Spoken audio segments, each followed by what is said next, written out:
오늘 만나볼 국립재활원은 올해 책임운영기관 평가에서 최우수 기관으로 선정돼 더 주목받고 있는데요. 지난해 기관의 주요 성과와 앞으로의 계획에 대해서 서울 스튜디오 연결해 자세한 이야기 들어봅니다. 명민진 앵커 나와주시죠. 네, 서울 나와 있습니다. 관련 내용 자세하게 짚어보겠습니다. 국립재활원의 이범석 원장 나와 계십니다. 어서 오세요. 네, 안녕하세요. 제가 2년 연속 뵙습니다.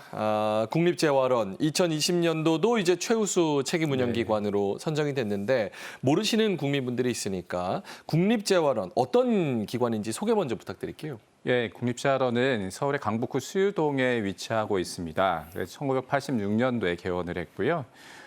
장애인의 재활을 담당하는 국내 국립기관 중에 유일한 국립재활 전문기관입니다. 현재 아시아 최고의 재활센터 중에 하나라고 평가를 받고 있습니다. 그래서 260병상의 재활병원이 있고요. 연구소, 그다음에 중앙보건의료센터, 교육센터들이 이렇게 종합적인 역할을 하는 기관입니다. 국립재활원을 주로 이용하시는 분들은 그 뇌졸중, 척수손상, 뇌성마비와 같은 신체 장애인 분들이 주로 이용을 하고 있습니다. 제가 국립재활원 얘기하면서 자랑을 꼭 하나 하고 싶은 게 있는데요. 아름다운 자연 환경을 갖고 있다는 것입니다. 국립재활원 뒤에 작은 숲길이 있는데 그 숲길에는 뻐꾸기하고 딱따구리가 삽니다. 그리고 또 옥상에 올라가서 보면은 그 북한산이 보이고 그 인수봉, 백운대가 보여서 그 치료받고 있는 환자분들이 힐링이 되는 그런 곳이고 어떻게 서울에 이런 데가 있냐고 물어보시는 분들도 많이 있습니다. 요즘 키워드가 또 그린이니까 그린을 품고 있는 기관이다. 또 이렇게 생각하면 될 것 같습니다. 자, 아무래도 뭐 의료시설이기 때문에 공공성과 전문성, 이 두 마리 토끼를 잡기가 참 쉽지가 않을 것 같은데 평소 이제 기관 운영 관련한 원장님의 소신은 어떤 건지 좀 궁금합니다.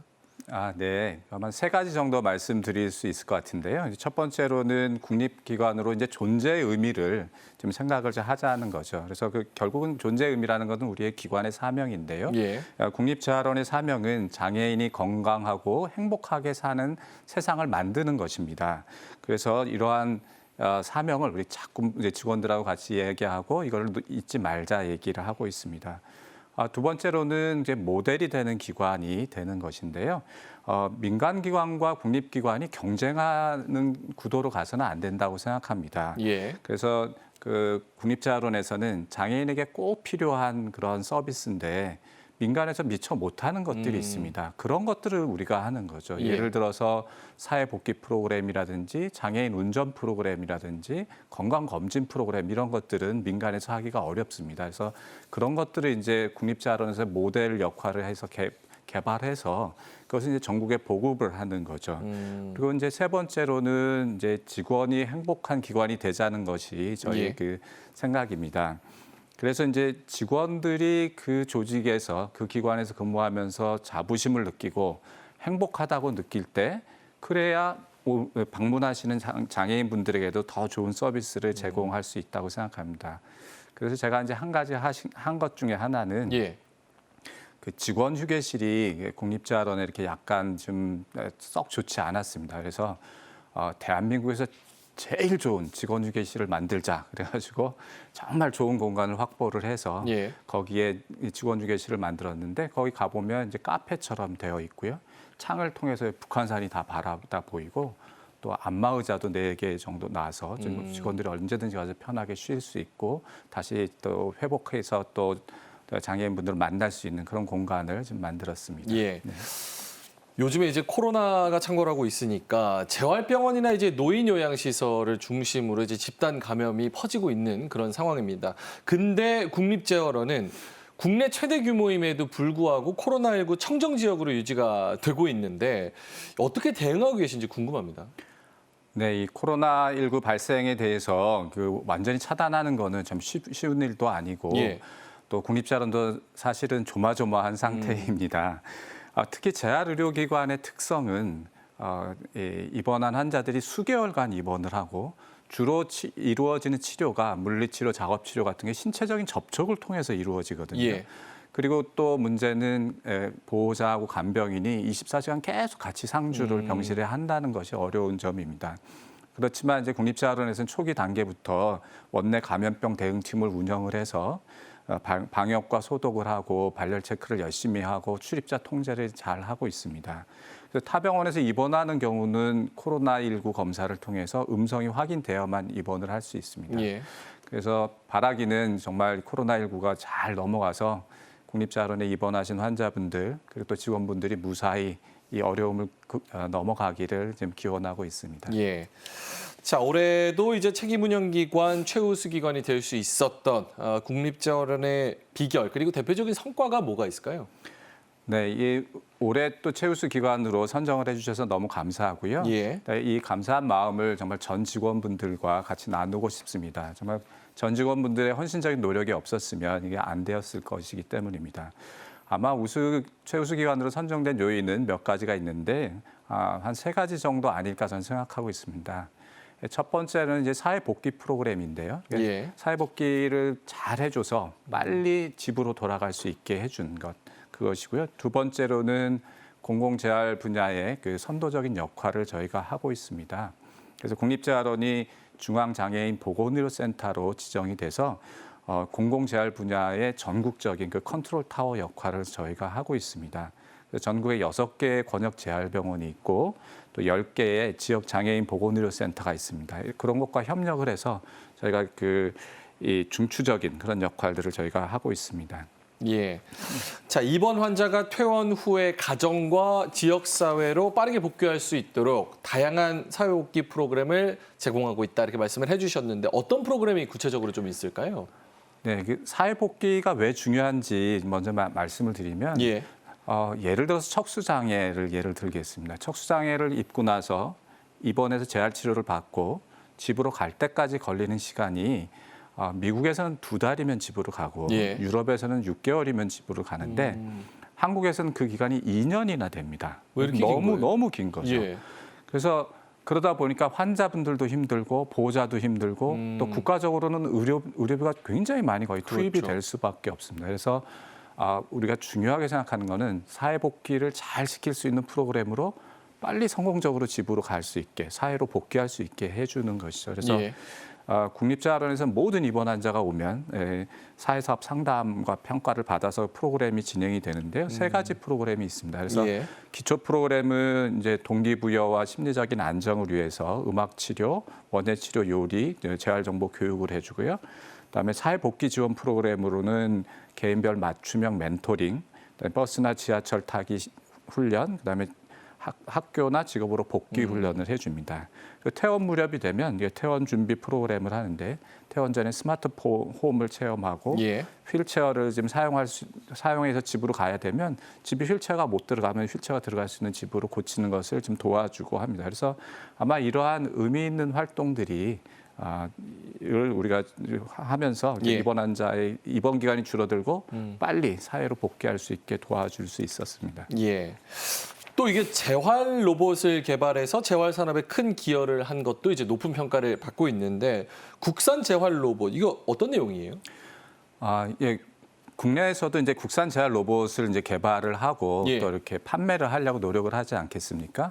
근데 그동안 그게 굉장히 큰 어려움이 있었습니다. 그게 왜 어렵냐면 우리나라에는 우수한 공학자들이 굉장히 많거든요. 예. 그다음에 연구 자금도 R&D도 굉장히 많이 투입이 되는데 문제는 국산 재활 로봇을 의료 현장에서 한 대도 볼 수 없었다는 게 문제입니다. 그래서 그 문제를 어떻게 해결할 거냐 이제 하는 건데요. 우리가 이제 2가지 중요한 사업을 하는데 첫 번째로는 재활 로봇 중개 연구 사업입니다. 그래서 중개라고 하는 것은 공학자하고 임상가들을 이렇게 연결시켜줘서 예. 로봇을 개발하는 과정부터 이제 의사들이 와서 좀 같이 하고 환자들의 의견도 같이 하고 개발되고 나면은 다시 그 임상 연구도 하고 그렇게 합니다. 그다음에 2번째 사업은 재활 로봇 보급 사업입니다. 예. 제가 사례를 하나 말씀드리겠는데 국내에서 아주 좋은 중소기업이 그 보행 로봇을 아주 좋은 걸 개발을 했습니다. 그런데 한 대도 팔리지 않았어요. 병원 입장에서는 이게 검증이 되지 않은 로봇, 비싼 로봇을 살 수가 없다는 거죠. 그래서 보급 사업에서 그 로봇을 채택을 해서 3개의 대학병원에 나누어 줬고요. 그 대학병원에서는 그거를 사용하면서 임상 경험을 쌓고 문제점을 발견하면 개선하고 그래서 1년 만에 그 로봇이 국제적인 수준의 로봇으로 바뀌었습니다. 뭔가 선순환 구조가 이루어졌네요. 네, 그래서 외국에서 바이어들이 와서 보면 이 로봇을 국립자원에는 그 세계 1위의 세계 1위의 스위스에서 만든 로봇과 예. 국산 로봇이 같은 방에서 지금 환자 치료를 하고 있거든요. 와서 비교해보고 국산 로봇의 얘보다 장점이 이런 것이 있다. 그리고는 학회지에 굉장히 많이 임상 결과들이 소개됐다. 이렇게 하면서 그 보행 로봇을 만든 기업이 그 보행 로봇 분야에서는 세계 2위가 됐습니다. 예. 그러니까 망하려고 했던 기업이 세계 2위의 기업으로 바뀔 수 있는 거죠. 그래서 이러한 것들이 저희가 같이 힘을 합쳐서 해야 될 일이라고 생각합니다. 진짜 잔재력이 있는 그런 네네. 기업들도 네. 끌어주는 그런 역할도 네. 하셨습니다. 자, 책임운영기관은 이제 조직이나 인사운영의 자율성이 바탕이 되는 그런 기관입니다. 조직 관리에 있어서도 굉장히 우수한 평가를 받았다 이렇게 알고 있는데 어디에 역점을 두고 운영을 하셨나요? 제가 먼저 직원들에게 감사의 말씀을 드리는 거는 예. 다른 기관들과 달리 정말 다른 기관에서 보기 힘든 훌륭한 조직 문화를 이렇게 만들어내고 있다는 것에 대해서 우리 직원들께 먼저 감사의 말씀을 드립니다. 예.